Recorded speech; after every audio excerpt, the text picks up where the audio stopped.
In the heart of a bustling metropolis, there stood a towering building, housing one of the city's most successful corporations. Within its glass walls, hundreds of employees worked tirelessly. But none were more dedicated than David. A man in his early 30s, David had climbed the corporate ladder through sheer hard work and determination. Known for his attention to detail and unwavering commitment, he had become a trusted member of the team, often praised by his colleagues and superiors alike. He was a man of integrity, a rare quality in the cutthroat world of business. David's life outside the office was equally fulfilling. He was married to Emily, a woman whose beauty was matched only by her kindness. Emily was the light of David's life, the one who kept him grounded amid the pressures of his demanding job.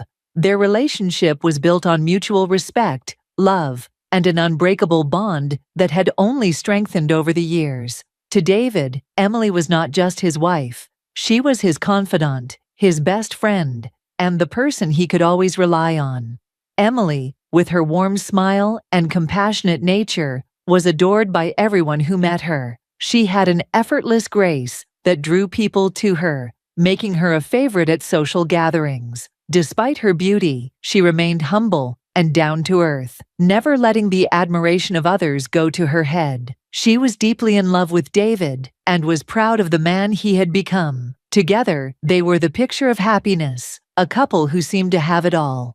At the helm of the corporation was Mr. Graham, the CEO. He was a man who commanded respect wherever he went, tall, with a sharp suit and an air of authority. Mr. Graham was the epitome of success. He had built the company from the ground up, and his hard work had paid off. Under his leadership, the company had grown exponentially, and Mr. Graham had become one of the most powerful men in the industry. But with power came a sense of entitlement, and Mr. Graham was used to getting what he wanted, no matter the cost. David had always admired Mr. Graham. To him, Mr. Graham was more than just a boss. He was a mentor, someone who had recognized his potential and given him opportunities to grow. David had worked closely with Mr. Graham on numerous projects, and over time, a professional relationship had developed into a mutual respect. David never questioned Mr. Graham's decisions and was always eager to prove himself, striving to meet the high standards set by his boss. However, David was unaware of a side of Mr. Graham that was not often seen. Beneath the polished exterior and the aura of success was a man driven by ambition and a desire for control. Mr. Graham was a man who had everything: wealth, power, and influence. But there was one thing he didn't have: someone who truly cared for him. Despite all his accomplishments, Mr. Graham was a lonely man. And this loneliness had begun to eat away at him, making him vulnerable to desires that he would have otherwise suppressed. It was in this state of mind that Mr. Graham first laid eyes on Emily. It was at an office party, one of the many events that Mr. Graham hosted to celebrate the company's successes. The party was held at a luxurious venue, with champagne flowing and laughter filling the air. Employees mingled, celebrating another profitable quarter, while Mr. Graham watched over them, the proud leader of a thriving empire. David had brought Emily to the party, eager to introduce her to his colleagues and show her the world he was so proud of. As they entered the room, all eyes were on them. Emily's presence was magnetic. She had a way of lighting up any room she walked into. She moved gracefully, smiling and chatting with David's co-workers, making a lasting impression on everyone she met. But it was Mr. Graham who was most captivated by her. From the moment she entered the room, he couldn't take his eyes off her. There was something about Emily that stirred feelings within him that he hadn't felt in a long time. As he watched her, a thought crossed his mind, a thought that he quickly dismissed, but that lingered nonetheless. How could someone like her be with someone like David? He was just an employee, after all, while Mr. Graham was the CEO, a man of power and influence. Surely he could offer her more, a life of luxury and comfort that David could never provide. As the evening went on, Mr. Graham found himself drawn to Emily, making his way through the crowd to introduce himself. When he finally stood before her, he was struck by how effortlessly beautiful she was up close. She greeted him with the same warm smile she had given everyone else, unaware of the effect she was having on him. "Emily," he said, taking her hand. "It's a pleasure to finally meet you. David speaks so highly of you."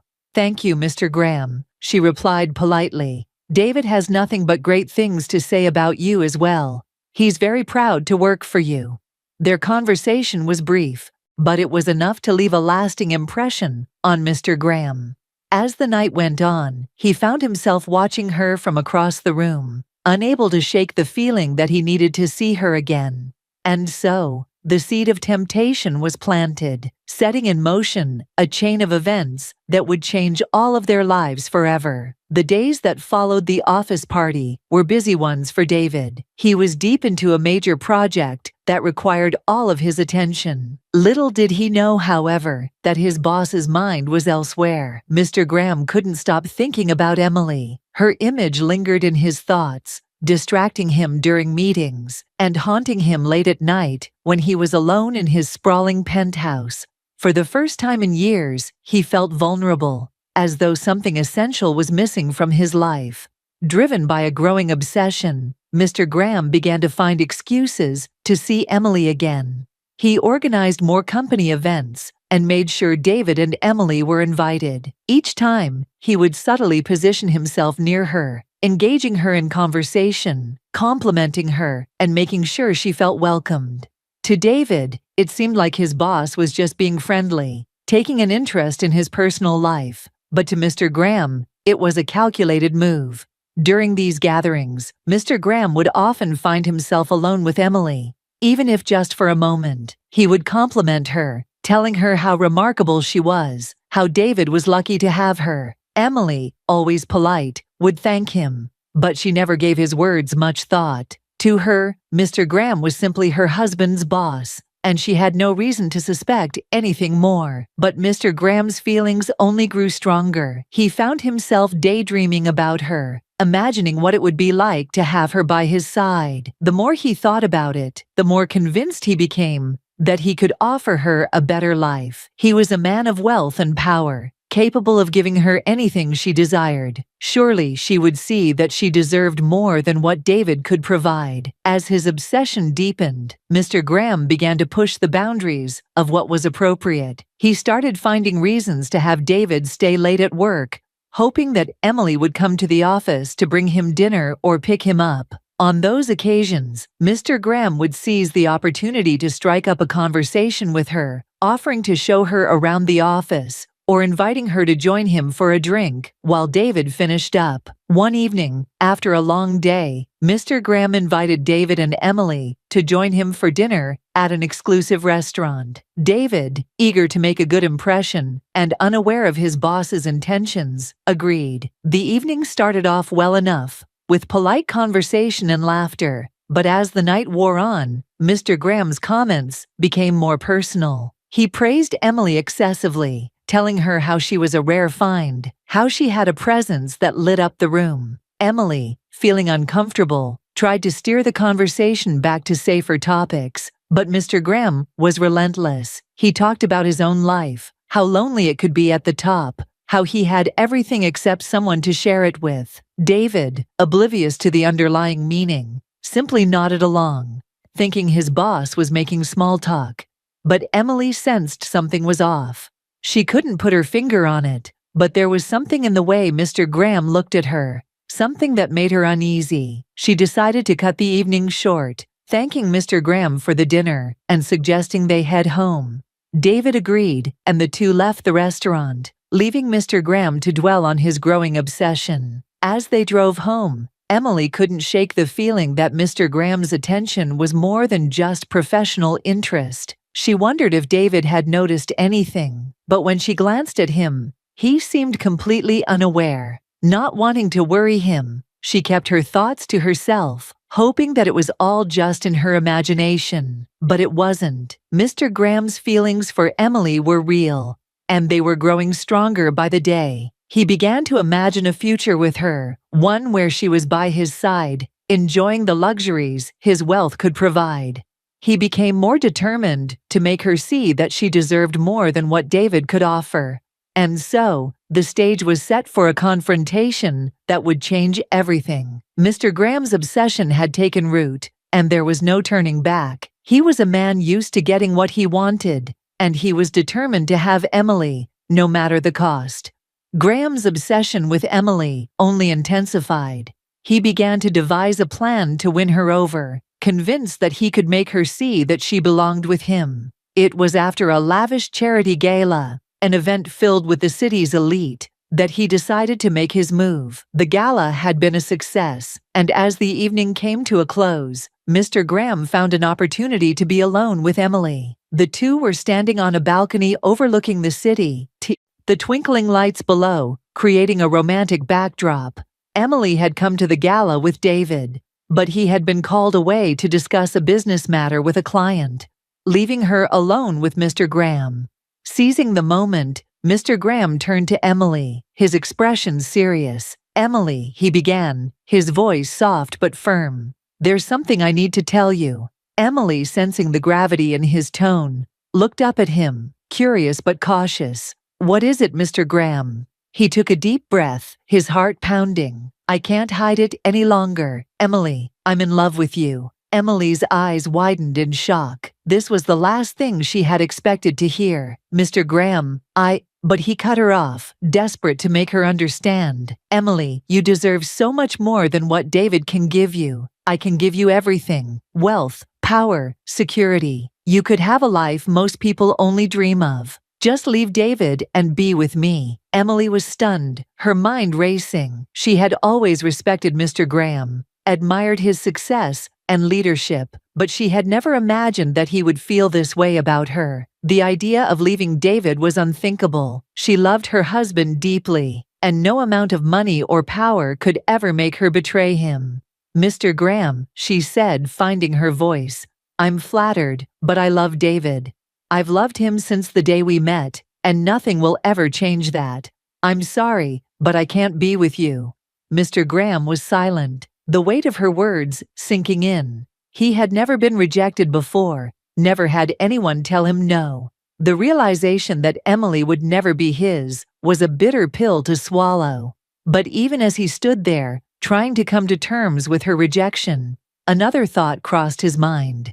If he couldn't have her, then he would make David pay. In the days that followed, Mr. Graham's behavior towards David changed drastically. He became more critical, finding fault with everything David did. Projects that would have once earned David praise were now met with harsh criticism. Meetings that used to be collaborative turned into tense confrontations. David, who had always been confident in his work, began to feel the pressure. He couldn't understand what had changed. Why was Mr. Graham suddenly so hard on him? What had he done wrong? At home, Emily noticed the strain David was under. He came home late, exhausted and frustrated, his usual optimism replaced by doubt. She wanted to tell him about Mr. Graham's confession, to warn him that his boss's behavior was personal, but she didn't know how. She was afraid that it would only make things worse, but the tension at work continued to build. David found himself staying later and later, trying to meet Mr. Graham's impossible standards. His confidence was shattered, and he began to question his abilities. Emily could see the toll it was taking on him, and she knew she had to do something. Finally, unable to bear it any longer, Emily decided to confront Mr. Graham directly. She went to his office one afternoon, determined to put an end to his advances and to stop him from tormenting David. When she entered his office, Mr. Graham was surprised to see her, but he quickly regained his composure, a sly smile playing on his lips. "Emily," he said smoothly, "to what do I owe the pleasure?" She didn't waste any time. "Mr. Graham, this needs to stop. Your feelings for me are inappropriate, and they're affecting David's work. You're punishing him for something that's not his fault, and it's not fair." Mr. Graham's smile faded. "I'm not punishing David," he said defensively. "I'm simply holding him to a higher standard." "No," Emily replied firmly. "You're taking out your frustrations on him because I won't leave him. It's not right, and it's not professional. If you care about me at all, you'll stop this. You'll leave us alone and let David do his job without interference." Mr. Graham looked at her for a long moment, his expression unreadable. Finally, he nodded, though there was a coldness in his eyes. "Very well, Emily, I'll respect your wishes. But remember this, I could have given you the world." With that, Emily left his office, relieved that she had finally stood up to him, but still uneasy about what the future would hold. Emily left Mr. Graham's office with a mix of relief and anxiety. She had stood up to him, made her feelings clear, and demanded that he stop interfering in their lives. But she knew that Mr. Graham was not a man to easily let things go. His power and influence were vast, and she worried about the potential consequences of their confrontation. She couldn't help but feel a lingering unease, a sense that this wasn't over yet. That evening, when David came home, Emily noticed that he was quieter than usual, his face lined with stress. He sat down at the kitchen table, his shoulders slumped, and ran a hand through his hair. Emily's heart ached for him. She knew how much he valued his job, how much pride he took in his work, and it pained her to see him so defeated. "David," she said gently, sitting down beside him, "we need to talk." David looked at her, his eyes filled with exhaustion. "What is it, Emily? Is something wrong?" Emily took a deep breath, gathering her thoughts. She had been dreading this moment, but she knew it was necessary. "David, there's something I need to tell you. It's about Mr. Graham." David's expression changed instantly, a flicker of concern crossing his face. "What about him?" Emily hesitated for a moment before speaking. "A few weeks ago, at the charity gala, Mr. Graham, he confessed something to me. He told me that he's in love with me, and he asked me to leave you and be with him." David stared at her in shock, unable to process what he was hearing. "He what?" "I told him no, of course," Emily continued, her voice steady. "I told him that I love you, and that I would never leave you. But ever since then, he's been making your life at work difficult, and I think it's because of what happened." David was silent, his mind racing. Everything suddenly made sense. The sudden criticism, the impossible demands, the change in Mr. Graham's behavior. It wasn't about his work at all. It was personal. His boss was punishing him because of his feelings for Emily. But then something else occurred to David, something that Emily didn't know. He had suspected that something was off for a while. He had noticed the way Mr. Graham looked at Emily, the way he seemed to go out of his way to spend time with her. And then there was the conversation he had overheard at the gala. He hadn't heard everything, but he had caught enough to know that Mr. Graham had feelings for his wife. David looked at Emily, his expression softening. "Emily, I've known for a while." Emily's eyes widened in surprise. "You have?" David nodded. "I overheard part of your conversation at the gala. I didn't hear everything, but I heard enough to know that he was interested in you. I didn't say anything because I trust you, and I knew you would never do anything to hurt me. But now, I see that I should have said something sooner. I should have warned you." Emily felt a wave of relief wash over her. She had been so worried about how David would react, but now that he knew, she felt like a weight had been lifted off her shoulders. "I'm so sorry, David. I should have told you sooner, but I didn't want to worry you." David reached out and took her hand, squeezing it gently. "It's okay, Emily. We're in this together, and now that I know the truth, I'm going to put an end to this." The next day, David went to work with a renewed sense of purpose. He knew that he couldn't continue working under Mr. Graham's oppressive rule, but he also knew that confronting him head-on could have serious consequences. He needed to be strategic, to find a way to protect himself and Emily while also putting an end to Mr. Graham's advances. After a long day of meetings and deadlines, David finally decided it was time to confront Mr. Graham. But instead of going into the meeting with anger, he went in with a plan. He knew that Mr. Graham was a man who valued his reputation above all else, and he planned to use that to his advantage. When he entered Mr. Graham's office, his boss looked up from his desk, surprised to see him. "David, what can I do for you?" David took a deep breath and spoke calmly. "Mr. Graham, I think it's time we had an honest conversation." Mr. Graham raised an eyebrow, curious but wary. "Oh, and what would that be about?" "It's about Emily," David said, getting straight to the point. "I know how you feel about her, and I know that you've been making my life at work difficult because of it. But I'm here to tell you that it needs to stop."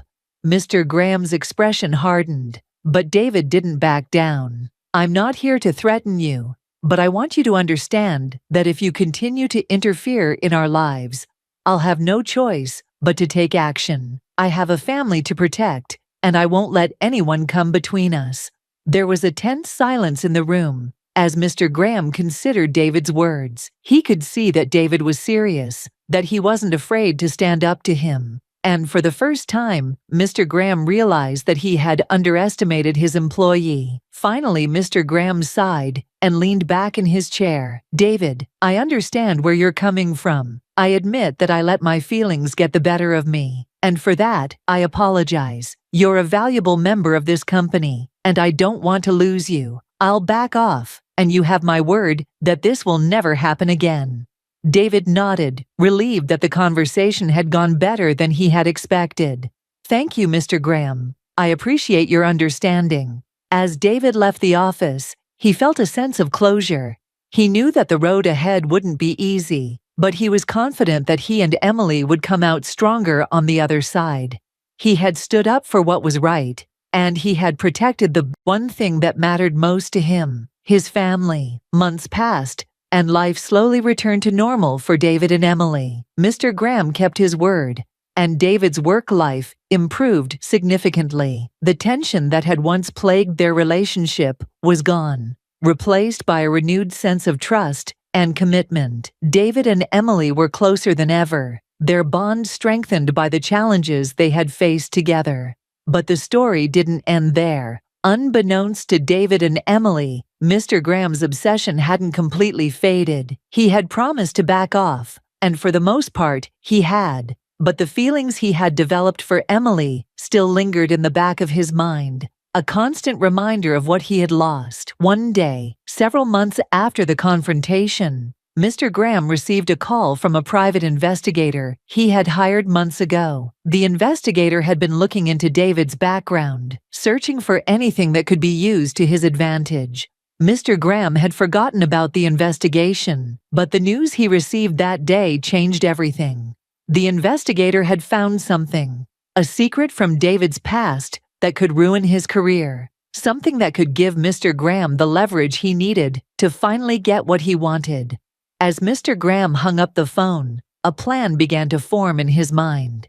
He knew that he had promised to leave David and Emily alone, but this was different. This was an opportunity to turn the tables, to finally have the upper hand. And so, with a new determination, Mr. Graham set his plan into motion, knowing that this time he wouldn't stop until he got what he wanted. But little did he know, David and Emily were stronger than ever. They had faced the worst and come out on top, and they weren't about to let anyone, especially Mr. Graham, tear them apart. In the end, it was a battle of wills, a test of love and loyalty. And while Mr. Graham may have had power and influence, David and Emily had something far more valuable, a love that could withstand anything, even the most dangerous of obsessions. As the final chapter of their story unfolded, it became clear that the true power didn't lie in wealth or status, but in the strength of their bond, a bond that no one, not even Mr. Graham, could break. And so, the story ended, not with a victory for the powerful, but with a triumph for love, a love that had faced the ultimate test and emerged victorious. Thank you for being a part of Narrative Stories. Your support and engagement mean the world to us. We are committed to bringing you the best in storytelling. What kinds of stories would you like to see next? Share your thoughts in the comments below.